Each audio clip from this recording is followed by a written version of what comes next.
Welcome to the Intellectual Freedom Podcast. Here we analyze politics, culture, technology, and society at large through the lens of critical thinking and open-mindedness, not demagoguery and partisan hyperbole.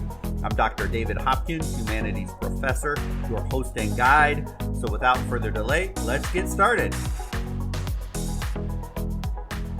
How many times does it happen in a day on social media, from personal sites like Facebook, Twitter, Instagram, to business networking sites like LinkedIn, a sort of, kind of most of the time, business networking location? People take offense. People just simply take offense, oftentimes on purpose.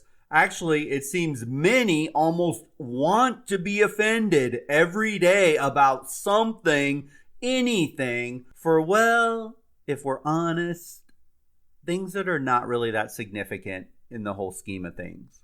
We need to address this. Far too many people bring themselves to this bizarre, worked up state where this, that, or the other is grossly offensive. It's racist, it's sexist, it's misogynist, or whatever. And they present themselves in the public sphere as really and truly offended.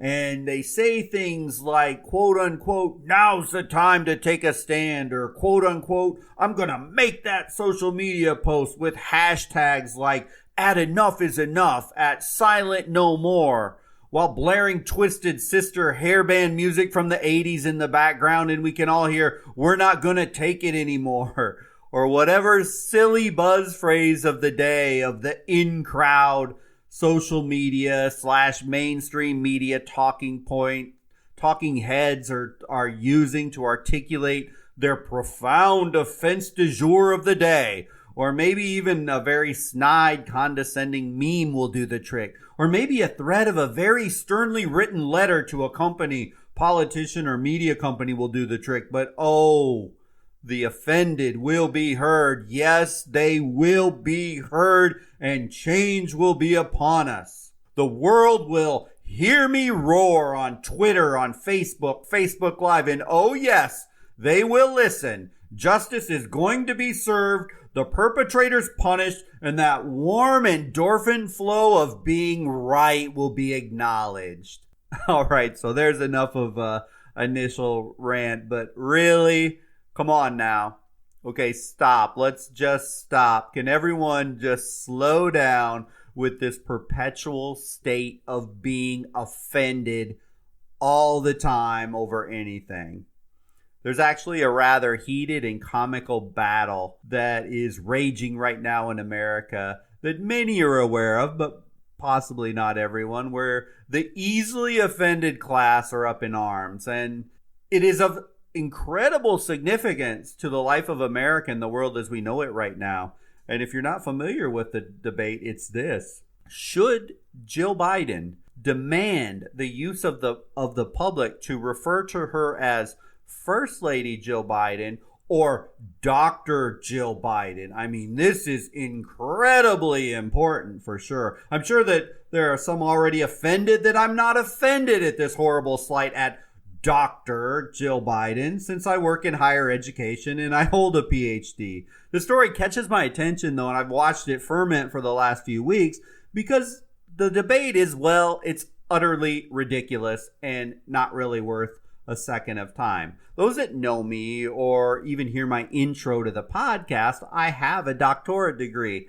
As common practice, if it's connected to my profession or my title, I do use the doctor title, as in my intro, Dr. David Hopkins, humanities professor, but never, ever outside of anything do I do on a formal professional level, do I ever walk around introducing myself at a social gathering as Dr. Hopkins. I don't put it on my mail, my personal accounts, my anything actually. And I would never dream of, in general, introducing myself in just a generic social situation by Dr. Hopkins. It seems pretentious and, well, it seems silly to me, as I doubt there are many in any environment outside of their work in just a social gathering that would use the title and say, "Hi, I'm James Doe, certified professional accountant," or "Hi, I'm John Doe, project management professional." It seems silly and it seems superfluous to me, but hey, to each their own with whatever title they want to throw around in whatever situation they choose to do so. Jill Biden, she holds a doctorate in education, but her insistence on being referred to as Dr. Jill Biden, it's touched off kind of a political and a media uproar over whether that makes her a courageous feminist role model of higher education or just some sort of a pretentious credential snob. Her title became a cause celeb after Joseph Epstein suggested in a Wall Street Journal article that she lose the doctor title, telling her it sounds and feels fraudulent, not to say a touch comic. That were the exact words he used. Of course, as seeming everything is political, those offended almost certainly seem to break down between far left and far right talking points from the propaganda media machines, and has been decreed as sexist, offensive, and patronizing, and others offended she would be such a stuck-up snob and use it as if any of it matters. I marvel at how worked up and offended so many people get on so many things with so little actual value to anything, except just expressing being offended on social media. But why, oh why do we, the collective society, do we invest so much time in our modern world in being offended?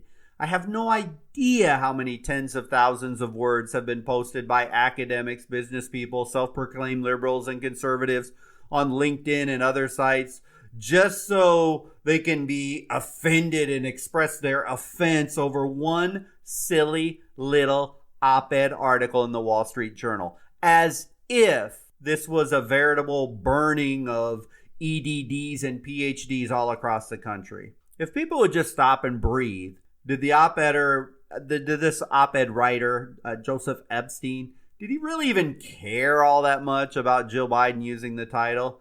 Or did he just know for a fact while writing he would just dig up under the skin of liberals and educators who love to blather and blither here, there, and everywhere about anything? I don't know. I don't care. I'm just sad that far too many take the bait on such an irrelevant and superficial topic. If you earned an EDD or a PhD or a JD or any credential whatsoever, great job. It isn't easy, and few get it. And it's hard to get, and like pretty much everyone working on advanced degrees, if you're listening and you have one of those titles, you probably had to balance work and family and financial concerns, etc., etc. This is what people do in the modern times when we go to college. Pretty much all people do when they get advanced degrees, myself included. But we don't need to toot our own horns about this. We don't need to do the look at me thing. We're supposed to be the ones educated enough to look down on the pettiness and silliness of this op-ed writer. And he was condescending and he was silly. That's not the point of this. But that's his opinion. So what? Who cares? If Jill Biden chooses to call herself First Lady Jill Biden, Dr. Jill Biden, or Dr. First Lady Jill Biden, or First Lady Dr. Jill Biden, I really, truly could care less. It's a title. It's a credential. It doesn't make her or break her, and if she feels it does, she probably needs to look a bit deeper into herself.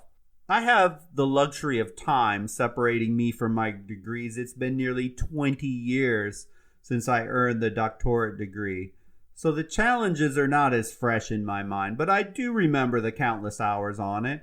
But by no means would I allow a writer or an author or anyone draw me into a debate on the value or invalidity of a credential I earned. My PhD dissertation was about 230 pages long, but if somebody else's was 150 and they got their degree, Who cares? It's creating drama for nothing but drama's sake. So there has to be something more to this culture of being offended all the time. And I want to transition from the recent, I'm offended on the title of Dr. Jill Biden, to a more generalized look at people, as there seems to be something very bizarre in the human psyche going on here. Why do people get so offended so very easily? Could it be maybe the crazy weirdness of the modern human mind always seeking out activity actually to some degree wants to be in a constant state of being offended? For example, there are people on Twitter who follow others on Twitter that they find to be incredibly annoying. It's not hard to find a person or two or three or four to follow who constantly share self-congratulatory, egocentric, ridiculous, offensive tweets, political off-the-wall comments. They cause people to roll their eyes, to smirk, to scoff, and wonder what in the world would make a human being say such a ridiculous thing. I mean, anyone, anytime. To avoid the annoyance can simply click the unfollow button, but yet millions don't. How does that even make sense? Or consider this paradox. The propaganda machines called the cable news, and you know I hate the cable news. Millions profess to hating the media. Polls show we trust them less than Congress. A wonderful achievement for the propaganda machines called news, because that's really bad. But yet, you know where I'm going with this. Their ratings are near all-time highs. And when there's anything contentious going on in society, the numbers shoot through the roof. People pay attention to what they say to get angry and yell, "Can you believe what the biased SOB on CNN said today? How can that even be?" We honestly have to look at ourselves and our minds and why, for goodness sake, we want to run around in a state of being offended. I think there's really three reasons for this silliness, and that's what I'm going to talk about here. So first of all, running across something offensive can, in a sick, perverted way, be a nice boost to our own ego. Come on now, be honest. You have done it, and so have I. Read something or heard something, and either out loud with friends or on the phone or in your own mind said, "Oh man, how in the world can that person be so stupid and lost? Are they really so disconnected from reality? What a fool! Geez, they're going to really feel dumb someday for not thinking like me." We all do it. Even most watch reality TV for that morbid fascination of watching people do things and say things that are not generally smart decisions. And why do we watch it? So we can almost internally say, "Oh geez, that person is really, really screwed up. And you know what? I might have some problems in my life, but oh my goodness gracious, it's not nearly as bad as that person there." Another reason, just admit it. Sometimes it's kind of fun to be offended. And then you can commiserate and you can complain with others who think exactly like you do. You're sitting at a coffee shop, or you're talking on the phone, or having a vigorous text conversation. "Can you believe they said that? Here, I'm going to forward you this comment here. Oh my gosh, it's unbelievable. Who on earth do they think they are?" This is the stuff of partisan news shows, sports radio, office break rooms, political talk radio. Sadly, even churches sometimes, kids' playgrounds, and not shockingly at all, social media.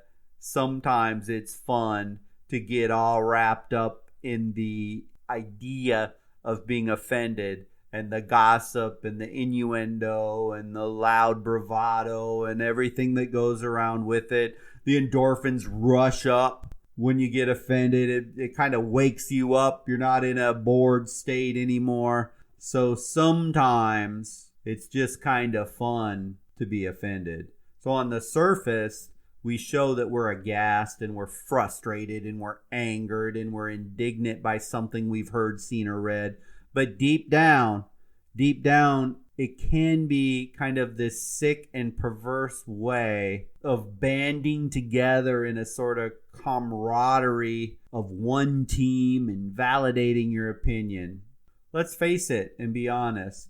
Society doesn't really want practical, objective, rational, even-handed, and impartial media. Society wants the drama. We enjoy the drama. Most wouldn't listen, watch, or care about quote-unquote real news. We scream that we want it, but the truth is the people that are getting paid the big bucks in media and are those people who are the most loudmouth, the most obnoxious, and the most opinionated. Media corporations everywhere for decades have been laying off investigative reporters and real journalists while paying millions of dollars to pundits, shock jocks, and personalities. No wonder it feels like we live in a culture on edge where everyone seems to have a short fuse.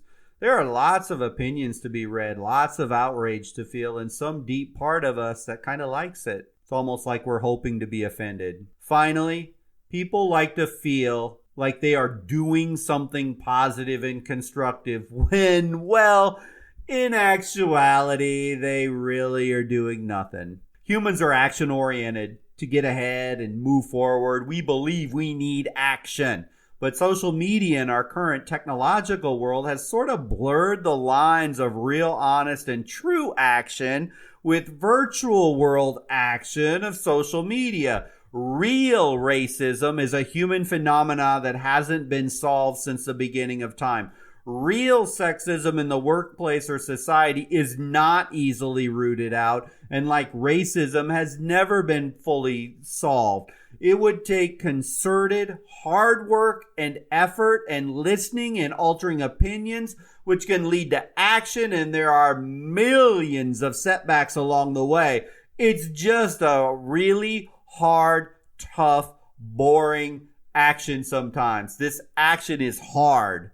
But being a keyboard warrior on Twitter, Facebook, or LinkedIn, we like to think it's action to get our voice out there, to solve a problem. But in reality, it doesn't move the needle at all. It disappears into the ephemeral world of empty, loud, annoying, and obnoxious words. And it gets buried in a million other posts within 24 hours. It's fake action. It's not real action. But yet we do it and like it because it feels good at the moment to take a pseudo action. What is easy is being offended and posting about such offense on social media or talking to your friends who, of course, agree with you 100%. As surely the worst thing that one could do and the hardest thing one could do is have a serious conversation about racism or sexism, or discuss politics with someone who doesn't hold your exact beliefs. It wouldn't be very possible, and most people shy away from it completely. It would just be an argument, and people most of the time don't want to take the hard route, the difficult route, have the tough conversations. It's so much easier to show your action online by posting on social media about how outraged you are and decry sexism of this op-ed article that I was talking about with Dr. Biden. And you can be so outraged at how women are being held back by men with degrees. Oh, the horror of it all. And the hashtags of I stand with Dr. Biden. I stand with Jill Biden. Come on, be honest. You know someone in your work, your family, your circle of friends who is always talking a big game. They're going to do this, that, or the other, and it's going to be great, powerful, strong. Or how many times have you talked about losing weight, getting in shape, changing your diet, improving yourself? And well, it just doesn't ever quite seem to happen because whatever reason. The offended culture on social media is exactly like this. They claim a sort of woke intellectual superiority or enlightenment online. But then, well, they follow through in the real world with nothing. Words are okay. There's nothing wrong with words if they lead to true, tangible, real action. If not, it's just bluthering, I'm offended BS. Think about that carefully. When you post something, and if you know people who post something, and they're talking a big game about how change is required, but they don't ever change, that's why we find ourselves in these circular firing squads that we see over a silly op-ed article. The easy part is being offended and posting about such offense on social media. I want to be blunt here, so I'm just going to say it. Seeking the joy of being offended is a very weak-minded way to live. You and I both, we need to not conform to this circus show of pettiness. There are real and tangible things, important things that warrant your attention, your passion, and they deserve to be analyzed, appreciated, and real work and real action needs to be applied to fix things. But I will tell you this, a Wall Street Journal op-ed writer, and whether a person should be called Dr. Jill Biden to the general public or First Lady Jill Biden doesn't warrant 5 seconds of debate. With all due respect to any of my fellow academics who hold that title, anyone bothered by this topic, it just simply doesn't matter. Let her call herself what she wants. It's nobody else's business, really. It surely won't make the economy better. It won't solve hunger, or it won't make the COVID-19 issue any better or any foreign influences or attacks. So just stop it. Stop it. No, it isn't sexist. No, it's not misogynist, or it's not anything ist. It's a damn title from a piece of paper. She may have worked hard. Maybe she didn't. I don't know. I don't care, and neither should you. You and I, we all have our own stuff to deal with. The offense and the offended on both sides need to just, move along. I'm pretty sure in the lives of every offended person on this topic, there are much more important things in life to deal with. It is time now to not allow petty things of this world to bother you. It's a challenge for you. It's a challenge for me. Too often, even when things in life are going well, we are on the lookout for something to offend us. Why be so stressed over things that don't really pertain to you? What does posting on social media about your offense of the day solve? Why should a Wall Street Journal op-ed writer have any power over you, and for some to turn their emotions into the slave of such a silly moment? If you choose to be, you are free from these distractions. If you choose, you need blame nobody, accuse nobody. If you choose, every thought and every feeling and every emotion can be directed towards a positive and life-enhancing action according to your mind. This doesn't mean you ignore real problems nor real situations. I am not saying that. But this pseudo-fabricated argument and this pseudo-fabricated actions you take are not worth the mental energy or actual time in a day. All day long, you can find something to keep you offended if you want to. People are very different. The mainstream media and people on social media will calculate, contrive, consult how to wring their profit out of you by stealing your attention and time and action. And the way that they do that is to get you mad and offended, because when you're mad and offended, you become sticky to those websites, sticky to those ideas, and the more time you give them, the more chance they sell ads, so on and so forth. Joseph Epstein, he did a fabulous job of offending many, brilliantly on both sides of the debate. And then, of course, the rallying millions that had to step in after the initial offense was made to refute, defend, and hashtag support for and against, getting wrapped up in this silly, trite thing, it just takes you on a bridge to nowhere. I challenge you to ignore and stay away from the distractions and that very human urge to be offended. I have it, you have it, all of us have it, and the media machines and the social media technocrats, they know exactly what that human tendency, that urge to feed your brain with the adrenaline, anger, anxiety of the material culture. Instead, just elevate yourself above the fray. Laugh it off and let other people's offense at things never trouble or bother you. As so much of what we are offended at, they are either things grossly exaggerated or things without reason or things that are just rambling rabbit holes that are very hard to escape. The Dr. Jill Biden issue is one of those. I don't know what tasks or activities you need to stay focused in your life, school, family, full-time work, whatever it might be, but serve the most important things in your life and stay focused on your personal self-actualization, helping other people, whatever it is. And it's best to leave that feigned outrage of being offended alone, as there literally is no end to this. So, back to our example one more time on Dr. Jill Biden, or First Lady Jill Biden. The offense can never be solved. It's a rabbit hole. For those who say it isn't a real doctorate degree because it's an EDD instead of a PhD, or an MD, or a JD.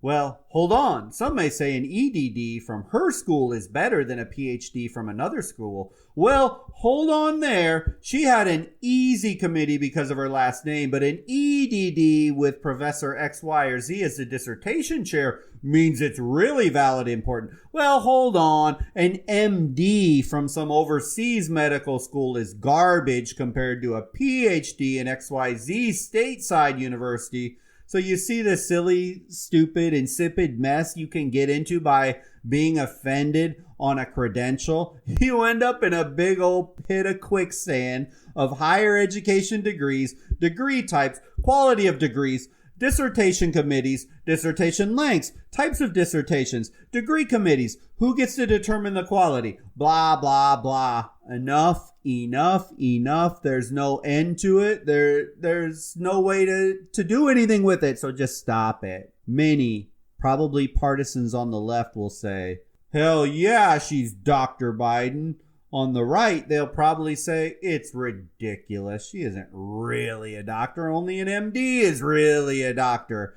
And this argument has no solution. It's opinion. For many, loaded down with the typical political partisan talking points, no solution is available. No action can fix this debate. So how about everyone have their opinion, keep their opinion, and spend real time and real action doing something valuable?